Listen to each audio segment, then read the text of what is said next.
Caracas simmers with tension, its streets alive with a nervous energy that seems to pulse through every neighborhood. The city, once known for its vibrant culture and nightlife, now feels subdued, as if holding its breath. As rumors of war swirl through the city, conversations in cafes and on street corners are dominated by uncertainty. People glance over their shoulders, wary of what tomorrow might bring. The threat of a U.S. invasion, once dismissed as propaganda or political theater, now feels real to many. Headlines blare warnings, and television anchors speak in hushed, urgent tones. Families gather around radios, searching for any scrap of good news. President Nicolas Maduro faces pressure from abroad and unrest at home, his nation battered by years of economic crisis, political infighting, and international isolation. Protests erupt in the capital, met by riot police and tear gas, while Maduro's speeches grow more defiant.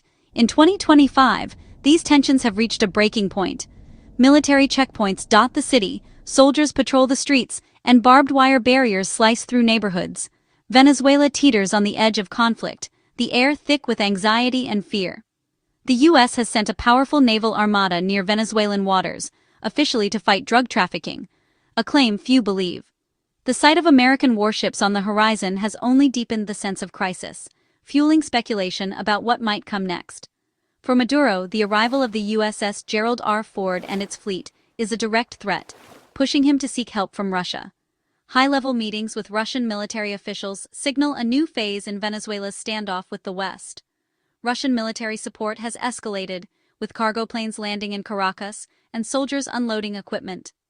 Venezuela has become a flashpoint in a global power struggle, its fate now entangled with the ambitions of distant superpowers. But for ordinary Venezuelans, survival is the daily battle. Food, medicine, and electricity are scarce, and the threat of war is just another burden added to years of hardship. Long lines for basic necessities stretch for blocks, and blackouts plunge neighborhoods into darkness. Caught between a distrusted government and a feared foreign power, most Venezuelans simply hope for peace. In quiet moments, families gather together, lighting candles and whispering prayers, longing for a future where their children can grow up without fear. Enter Colonel General Oleg Makarevich, Russia's new point man in Caracas. His arrival, quietly revealed by Ukrainian intelligence, signals Moscow's deepening commitment to Maduro. Makarevich, notorious for his role in Ukraine, brings expertise in asymmetric warfare and a reputation for ruthless tactics. His presence is a warning. Any U.S. intervention could spark a far more dangerous conflict. For Maduro, Makarevich is reassurance. For Washington, a complication that raises the stakes. Russia's move is part of a long-term strategy, not just a reaction to U.S. pressure. With Russian troops on the ground, Moscow holds a powerful bargaining chip in any future negotiations. Russia's military presence in Venezuela is small but strategic. Over 100 advisors, mostly in Caracas, train and support Venezuelan forces across the country. Their mission modernize Venezuela's military, focusing on tactics, intelligence, and technology. Russian advisors are key to coup-proofing Maduro's regime, providing critical SIGINT and surveillance capabilities. They're also training Venezuelan troops in drone warfare, sharing hard-won lessons from Ukraine. This partnership aims to make any U.S. intervention costly and unpredictable. By leveling the technological playing field, Russia ensures its influence is felt at every level of Venezuela's defense. The United States has left little room for doubt about its intentions, launching a massive and highly visible naval deployment just off the coast of Venezuela.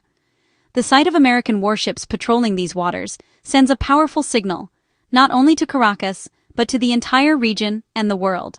This is a show of force designed to demonstrate Washington's resolve and its willingness to act decisively if provoked. At the heart of this armada is the USS Gerald R. Ford, the Navy's most advanced aircraft carrier, flanked by a formidable strike group. Their presence is a clear warning to President Maduro. The United States is watching, and his grip on power may be slipping.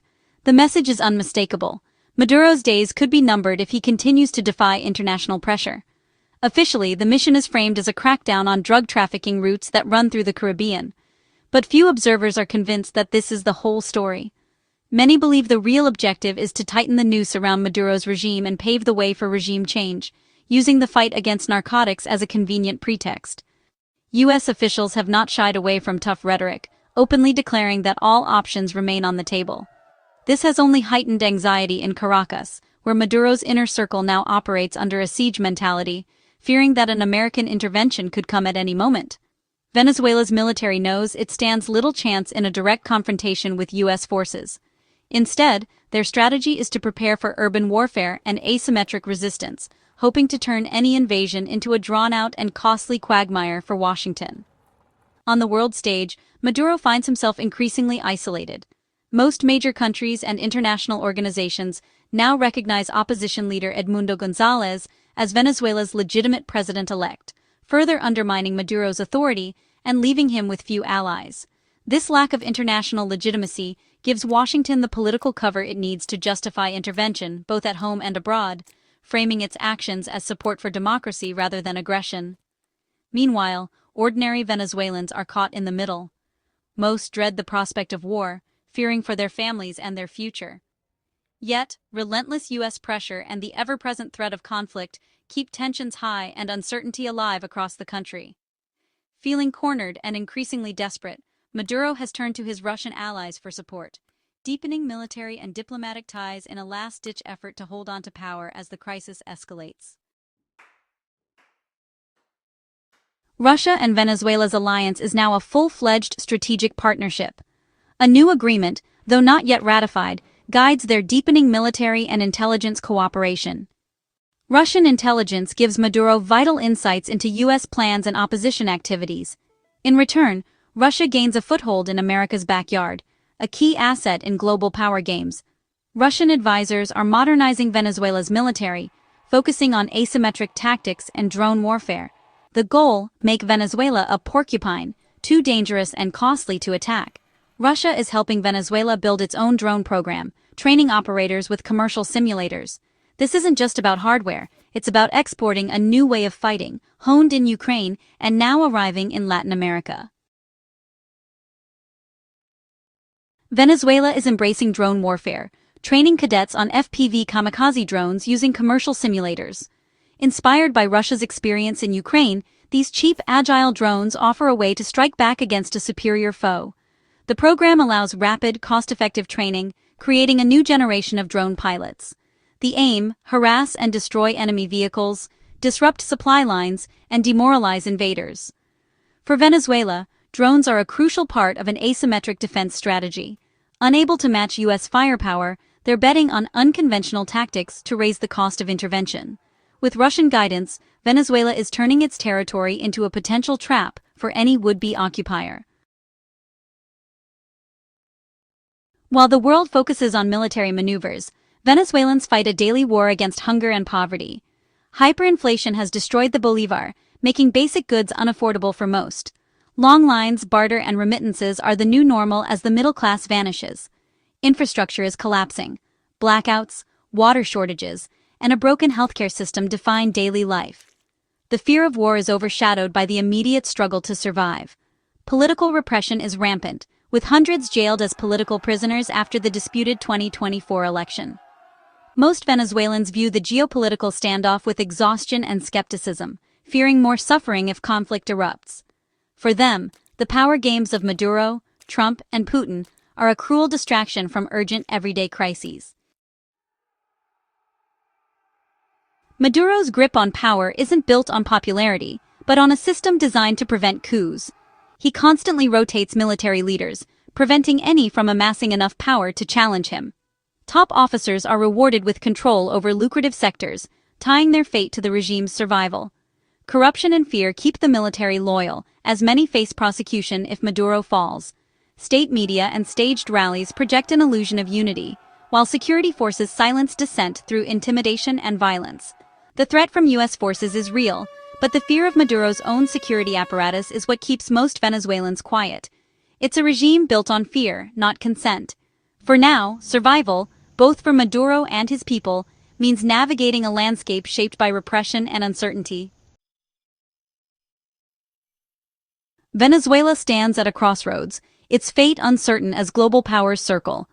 The country's future hangs in the balance, shaped by forces both within and beyond its borders. Every day, Venezuelans wake up to a reality marked by tension, hope, and the ever-present question of what tomorrow will bring. US and Russian military deployments have turned the country into a stage for great power rivalry. The presence of foreign troops and hardware is a constant reminder that Venezuela's crisis is no longer just a local affair. It's a flashpoint in a much larger geopolitical contest. 28 million Venezuelans are caught between Washington's ambitions, Moscow's calculations, and Maduro's survival instincts. For ordinary people, daily life is a struggle. Food and medicine are scarce, and the uncertainty weighs heavily on families, young and old alike. The risk of a direct US-Russia clash is real, with global consequences. Diplomatic channels are strained, and every move is watched with suspicion, raising fears that a miscalculation could spark a crisis far beyond Venezuela's borders. Most Venezuelans, wary of foreign intervention, still hope for a peaceful, democratic transition. They gather in vigils, protests, and quiet moments of reflection, yearning for a future where their voices matter and their country is free from outside manipulation. But repression, division, and exhaustion make change seem distant. Years of hardship have left scars, communities are fractured, trust in institutions is low, and many feel powerless to shape their own destiny. The future will be shaped by the endurance of the people, the loyalty of the military, and the choices of leaders far from Caracas. Every decision, whether made in the streets or in distant capitals, will ripple through the lives of millions. Diplomacy feels out of reach. Violence would bring more suffering to a nation already pushed to its limits. Hospitals struggle to care for the sick, and the wounds of conflict, both physical and emotional, run deep. As 2025 ends, Venezuela waits, uncertain, anxious, and hoping the storm will pass.